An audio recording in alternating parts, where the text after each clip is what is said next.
के current affair का audio भी मिल सकेगा। तो स्टार्ट करते हैं हमारा पहला क्वेश्चन। हाल ही में भारत का संविधान दिवस ये कब मनाया गया है, या इसे आप कह सकते हैं विधि दिवस। तो ये भी हाल ही में मनाया गया है 26 नवंबर को। और ये 26 नवंबर को ही क्यों मनाया जाता है, क्योंकि 26 नवंबर 1949 को जो हमारा संविधान है ये बनकर तैयार हो गया था और इसी दिन इसे अपनाया गया था, जबकि लागू किया गया था 26 जनवरी 1950 में। इसलिए 26 जनवरी को हम मनाते हैं रिपब्लिक डे के रूप में, और 26 नवंबर को मनाया जाता है विधि दिवस के रूप में। अच्छा, जो हमारा संविधान है इसे बनने में कुल कितना समय लगा था, ये एग्जाम में पूछा जाता है। तो ये कुल लगा था 2 साल 11 महीने और 18 दिन का समय। यदि आपसे पूछा जाए कि दुनिया का सबसे बड़ा लिखित संविधान किस देश का है, तो ये है अपने देश भारत का ही। यदि केवल इतना पूछा जाए कि दुनिया का पहला लिखित संविधान किस देश का है, तो ये है यूएसए का। जबकि दुनिया का पहला मौखिक संविधान यानी कि ओरल संविधान, तो ये है ब्रिटेन का। तो दोनों ही आप याद रख सकते हैं। यहाँ से एक चीज़ ध्यान रखने वाली है कि 26 नवंबर को विधि दिवस तो मनाया ही गया है, इसके अलावा जो राष्ट्रीय दुग्ध दिवस है यानी कि नेशनल मिल्क डे, ये भी 26 नवंबर को ही मनाया जाता है।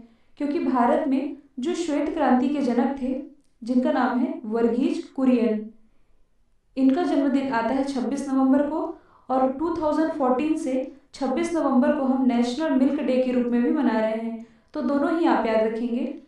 अब यदि हम अदर ऑप्शन को डिस्कस करें तो 17 नवंबर को मनाया गया है इंटरनेशनल स्टूडेंट डे, जबकि वर्ल्ड स्टूडेंट डे ये मनाया गया है 15 अक्टूबर को। 18 नवंबर को मनाया गया है प्राकृतिक चिकित्सा दिवस और राष्ट्रीय मृगी दिवस। 19 नवंबर को मनाया गया है विश्व शौचालय दिवस यानी कि वर्ल्ड टॉयलेट डे, जिसकी थीम थी sustainable sanitation and climate changes. Online study point के लास्ट 10 मंथ की करंट अफेयर की पीडीएफ, जिसमें कि लास्ट 10 मंथ के current affair one liner format में कवर कराए गए हैं, इसकी लिंक डिस्क्रिप्शन बॉक्स में दी हुई है। हाल ही में डीआरडीओ ने पहले हैवी वेट टारपीडो को हरी झंडी दिखाई है। तो सवाल ये है कि इस पहले हैवी वेट टारपीडो का नाम क्या है। इसका नाम है वरुणास्त्र। और ये जो वरुणास्त्र है ये इंडियन नेवी के लिए तैयार किया गया है, और ये लगभग पूरी तरह से, लगभग कहने का मतलब है कि ये लगभग 95% पूरी तरह से स्वदेश निर्मित है, जो कि 74 किलोमीटर प्रति घंटे की रफ्तार से हमला कर सकता है। तो अब हम जान लेते हैं डीआरडीओ के बारे में, यानी कि डिफेंस रिसर्च डेवलपमेंट ऑर्गेनाइजेशन। इसकी स्थापना हुई थी 1958 में, हेडक्वार्टर स्थित है नई दिल्ली में। इसके अध्यक्ष हैं जी सतीश रेड्डी, जिन्हें कुछ समय पहले मिसाइल सिस्टम अवार्ड से नवाजा गया था, और अभी हाल ही में इनका कार्यकाल भी बढ़ाया गया है। डीआरडीओ का मोटो क्या है, तो ये है बलस्य मूलम विज्ञानम। इसके अलावा हाल ही में डीआरडीओ के द्वारा कुछ परीक्षण किए हैं, जैसे कि पिनाका का सफलतापूर्वक परीक्षण डीआरडीओ के ही द्वारा किया गया है। नाग, जो कि एक एंटी टैंक गाइडेड मिसाइल है। इसके अलावा ब्रह्मोस, जो कि एक सुपरसोनिक मिसाइल है। इन सभी का परीक्षण किया है डीआरडीओ ने ही। ऑनलाइन स्टडी पॉइंट की इस एप्लीकेशन को आप अपडेट कर सकते हैं, क्योंकि अपडेट करने के बाद आप लोगों को क्विज को री अटेम्प्ट करने का मौका मिलेगा, और नाइट मोड में भी अब आप लोगों के लिए ये फैसिलिटी दी जा रही है। नेक्स्ट है, हाल ही में नरेंद्र सिंह तोमर ने फगवाड़ा मेगा फूड पार्क का उद्घाटन किया है। तो ये किस राज्य में स्थित है। फगवाड़ा मेगा फूड पार्क ये स्थित है पंजाब में, और इसका उद्घाटन पंजाब के कपूरथला जिले में किया गया है, जो कि लगभग 108 करोड़ रुपए की लागत से तैयार किया गया है। देखिए, अब तक देश में 37 मेगा फूड पार्क मंजूर किए गए हैं, जिसमें से 20 तो चालू किए जा चुके हैं। और ये जो मेगा फूड पार्क है, फगवाड़ा मेगा फूड पार्क, तो इस मेगा फूड पार्क से लगभग 25,000 किसानों को फायदा मिलेगा, और यहाँ किसानों को बेहतर गोदाम, कोल्ड स्टोरेज और डीप फ्रीजर की भी फैसिलिटी प्रोवाइड कराई जाएगी। और इसी का उद्घाटन किया गया है नरेंद्र सिंह तोमर जी के द्वारा। नरेंद्र सिंह तोमर जी, जो कि प्रेजेंट टाइम में हमारे कृषि मंत्री हैं।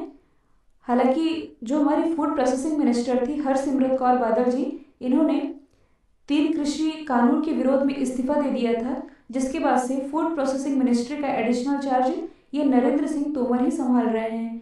इनकी कॉन्स्टिट्यूंसी क्या है, तो ये है मुरैना, मध्य प्रदेश। अब हम जान लेते हैं पंजाब के बारे में। तो आप मैप में देख सकते हैं पंजाब की लोकेशन। इसकी राजधानी क्या है, तो ये है चंडीगढ़। मुख्यमंत्री हैं कैप्टन अमरिंदर सिंह। राज्यपाल तो ये हैं बीपी सिंह बदनौर। पंजाब से रिलेटेड एक फैक्ट आप याद रखेंगे, 3 कृषि कानून के विरोध में प्रस्ताव पास करने वाला भारत का पहला राज्य ये पंजाब ही है। इसके अलावा हाल ही में पंजाब की पहली महिला मुख्य सचिव भी बनाई गई हैं। इनका नाम है विनी महाजन। नेक्स्ट है, हाल ही में किस राज्य ने पूरे राज्य में हिम सुरक्षा अभियान की शुरुआत की है, तो इसकी शुरुआत अभी हाल ही में की गई है हिमाचल प्रदेश गवर्नमेंट के द्वारा। तो पूरे राज्य में हेल्थ प्रोफाइल पर निगरानी रखने के लिए इसकी शुरुआत की गई है। कहने का मतलब है कि कोरोना महामारी के बारे में लोगों में जागरूकता फैलाने के लिए, इसके अलावा पूरे हिमाचल प्रदेश में टीबी, शुगर, ब्लड प्रेशर जैसी बीमारियों के बारे में जानकारी इकट्ठा करने के लिए डोर टू डोर यानी कि दरवाजे से दरवाजे तक जाकर के इस अभियान की शुरुआत की गई है हिमाचल प्रदेश गवर्नमेंट के द्वारा। तो आप मैप में देख सकते हैं हिमाचल प्रदेश की लोकेशन। इसकी राजधानी तो ये है शिमला। मुख्यमंत्री तो ये है जयराम ठाकुर। राज्यपाल तो ये हैं बंडारू दत्तात्रेय। हिमाचल प्रदेश से रिलेटेड आप 2 फैक्ट याद रखेंगे। पहला तो ये कि न्यू एजुकेशन पॉलिसी लागू करने वाला भारत का पहला राज्य ये हिमाचल प्रदेश ही है। इसके अलावा 100% एलपीजी कनेक्शन प्रोवाइड कराने वाला पहला राज्य ये भी हिमाचल प्रदेश ही है। कुछ इंपॉर्टेंट दर्रे हैं जो कि एग्जाम का पार्ट बनते हैं, तो देखिए बाड़ा लाचा दर्रा, शिवकला दर्रा, इसके अलावा रोहतांग दर्रा, ये तीनों स्थित है हिमाचल प्रदेश में ही। यहाँ से इम्पॉर्टेंट है रोहतांग दर्रा, और इसी रोहतांग दर्रे में विश्व की सबसे बड़ी सुरंग जिसका नाम है अटल सुरंग, इसका निर्माण किया गया है जो कि लेह से मनाली को जोड़ती है। नेक्स्ट है, निम्नलिखित में से किसने 48वें अंतर्राष्ट्रीय एमी पुरस्कार 2020 में बेस्ट एक्ट्रेस का अवार्ड जीता है, तो हाल ही में एमी अवार्ड 2020 दिए गए जिसमें कि बेस्ट एक्ट्रेस का अवार्ड जीता है ग्लेंडा जैक्सन ने, जबकि बेस्ट एक्टर का अवार्ड जीता है बिली बैरट ने।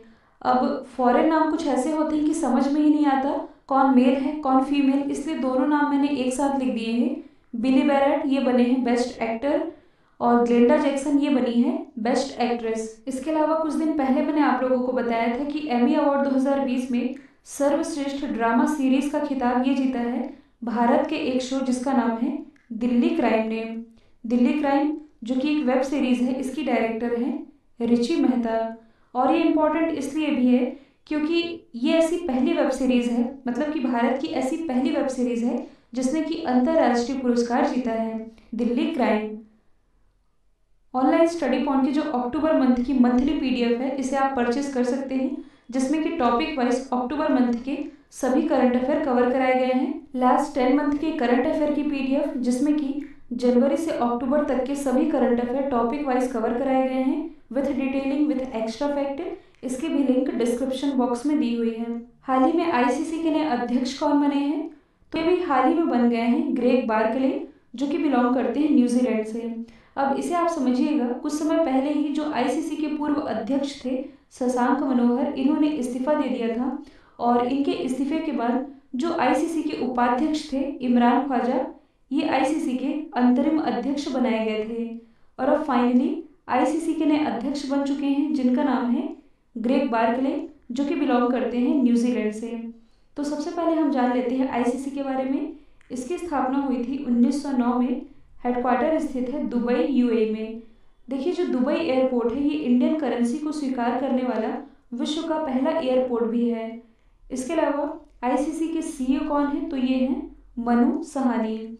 आईसीसी से ही रिलेटेड यदि हम कुछ एक्स्ट्रा फैक्ट की बात करें तो हाल ही में कोविड-19 के बढ़ते संक्रमण के कारण जो आईसीसी है इसने बॉल पर लार लगाने पर प्रतिबंध लगाया था, मतलब कि कोई भी क्रिकेटर बॉल पर लार का इस्तेमाल नहीं कर सकता। इसके बावजूद गलती से जो इंग्लैंड के क्रिकेटर हैं डॉम सिबले, इन्होंने बॉल पर लार का प्रयोग कर लिया था।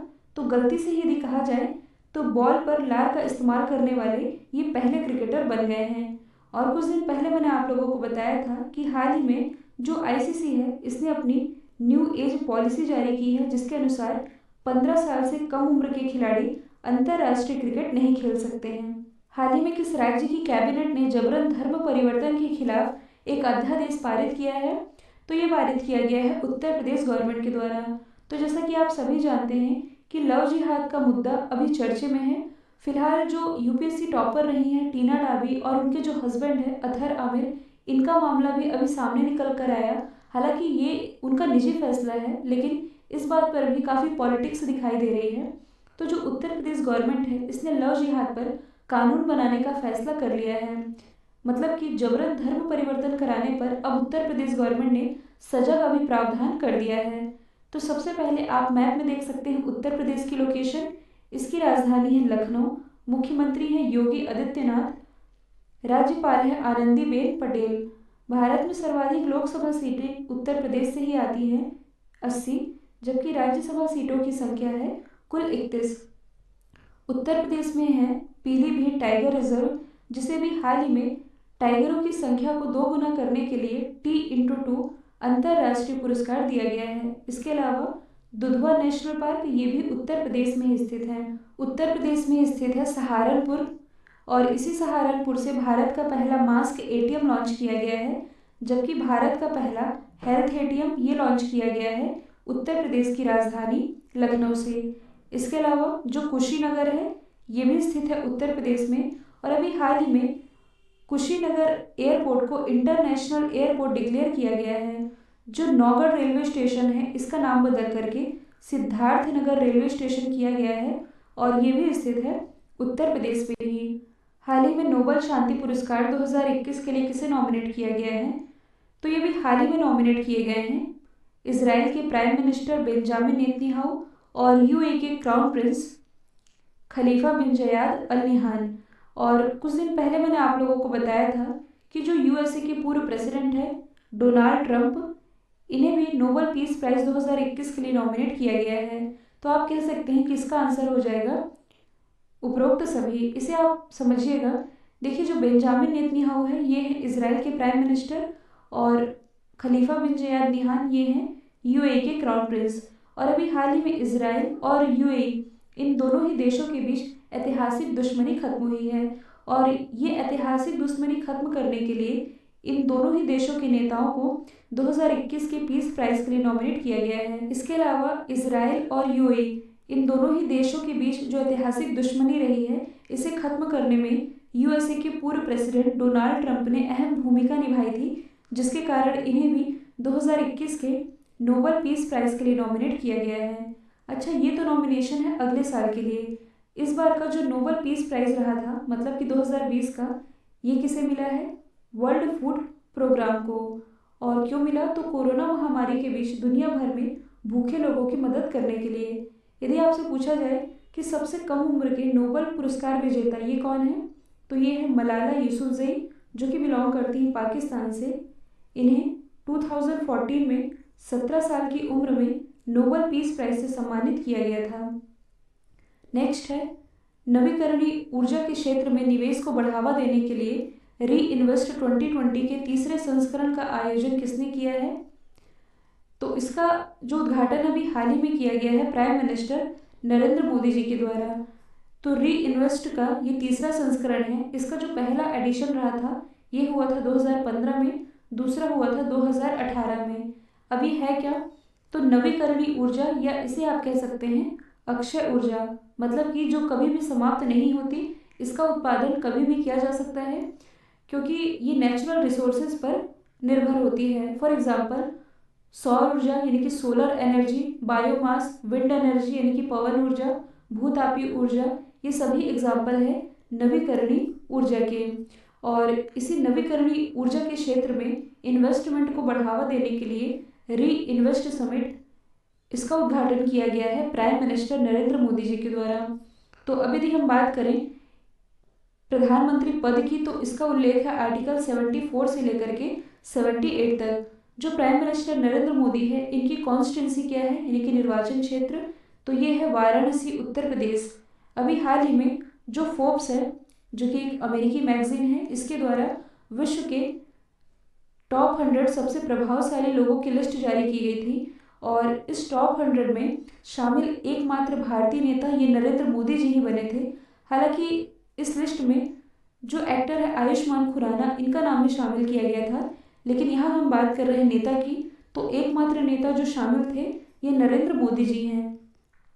इसके अलावा हाल ही में इन्हें चिकित्सा के लिए IG नोबेल पुरस्कार से भी सम्मानित किया गया है, तो ये भी आप याद रखेंगे।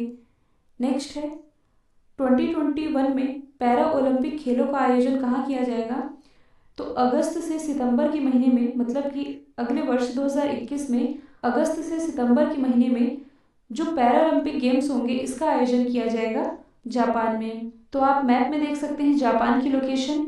इसकी कैपिटल है टोक्यो, करेंसी है येन, प्राइम मिनिस्टर हैं योशिहिदे सुगा, कुछ समय पहले ही बनाए गए हैं। इसके अलावा जापान में ही प्रमुख 4 द्वीप हैं। कौन कौन से हैं? होन्शु, क्यूशु, शिकोकू और हकाइडो, जिसमें कि जो जापान की कैपिटल है टोक्यो, ये इसी होन्शु द्वीप पर स्थित है। और आप क्या याद रख सकते हैं? तो भारत और जापान के बीच 2 एक्सरसाइज होती है, एक है शिन्यू मैत्री, दूसरी है धर्म गार्डियन। कुछ दिन पहले मैंने आप लोगों को बताया था कि विश्व में सबसे तेज गति से चलने वाली ट्रेन जिसका नाम है अल्फा एक्स, इसका ट्रायल कुछ समय पहले ही किया गया है जापान के द्वारा, और इस अल्फा एक्स की स्पीड है 400 किलोमीटर पर आवर। ये चलाई जाएगी 2030 से, और जब इसे चलाया जाएगा तब इसकी स्पीड होगी 360 किलोमीटर पर आवर। यदि हम अदर ऑप्शन को डिस्कस करें जो कि कहीं ना कहीं खेलों से ही रिलेटेड है, तो देखिए जापान की जो कैपिटल है टोक्यो, इसी टोक्यो में टोक्यो ओलंपिक 2021 का भी आयोजन किया जाएगा। ICC क्रिकेट वर्ल्ड कप जो कि महिलाओं का होगा, वुमेन वर्ल्ड कप, इसे न्यूजीलैंड होस्ट करेगा 2021 में। कतर तो फीफा मेंस वर्ल्ड कप जो कि होगा 2022 में, इसे होस्ट करेगा कतर। जबकि जो अपना देश भारत है, ये ICC मेंस वर्ल्ड कप इसे होस्ट करेगा, जो कि आयोजित किया जाएगा 2023 में। कल मैंने आप लोगों से पूछा था दुनिया की पहली हाइड्रोजन से चलने वाली डबल डेकर बस, तो ये लॉन्च किया गया स्कॉटलैंड के द्वारा। अब आप लोगों के लिए आज का सवाल है, ऑस्कर 2020 के लिए भारत की तरफ से किस फिल्म को चुना गया है? तो इसका आंसर जो भी है कमेंट बॉक्स में बताइएगा।